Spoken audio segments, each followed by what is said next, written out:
He holds a BSc in agricultural engineering from KNUST, an LLB from the University of London, an MA in conflict, peace, and security from the Kofi Annan International Peacekeeping Training Center. He recently completed the MSc in International Strategy and Diplomacy from the London School of Economics. He's pursuing LLM, LPC, BBC, DDT, NDC. Charlie, school in the SLCO. Because the world is changing. The world is changing, and if you want to stay ahead of the curve and you want to stay relevant to the conversation, right, you need to keep evolving. Because and that's the thing about a lot of young people.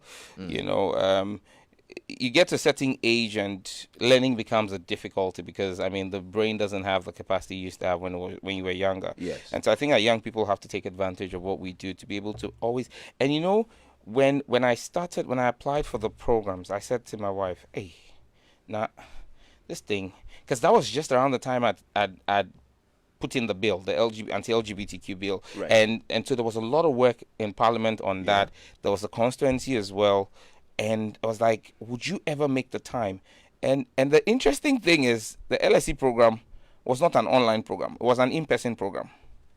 Like, you had to be physically present. You're serious? Yeah, so having to be physically present in London and be in Parliament at the same time. That's the magic that one day when I write my book, I'll tell.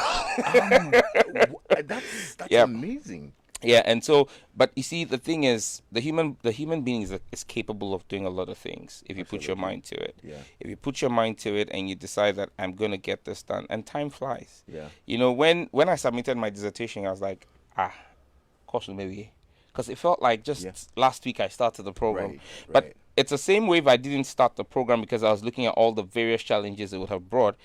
That 1 year would have gone by and we wouldn't have achieved anything. Absolutely. And so as young people, one of the things we need to learn is that whatever that dream is, start it. Mm-hmm.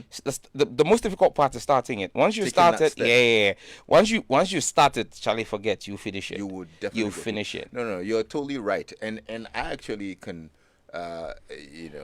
associate with that particular statement you made, that we are so much capable of doing more than we think we can. Absolutely. Sometimes we underestimate our abilities. We're our biggest enemies. Yes. We're the biggest obstacles to our greatness. Our progression. Yeah.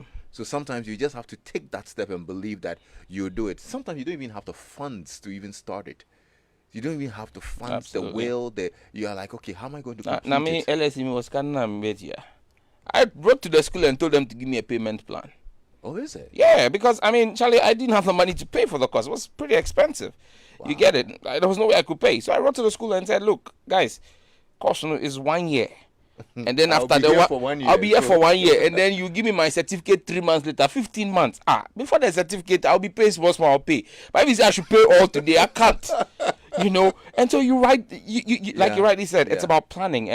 And so maybe a vacation was put on hold and the monies that would have been spent on that trip put into the studies. But at the end of 1 year, you've gotten value for it. And what that would bring to you in terms of value is always big. But like you rightly pointed out, the biggest limits, and I don't discount the spiritual aspects of things, but the biggest limits to us as individuals is not witches or wizards in our hometown.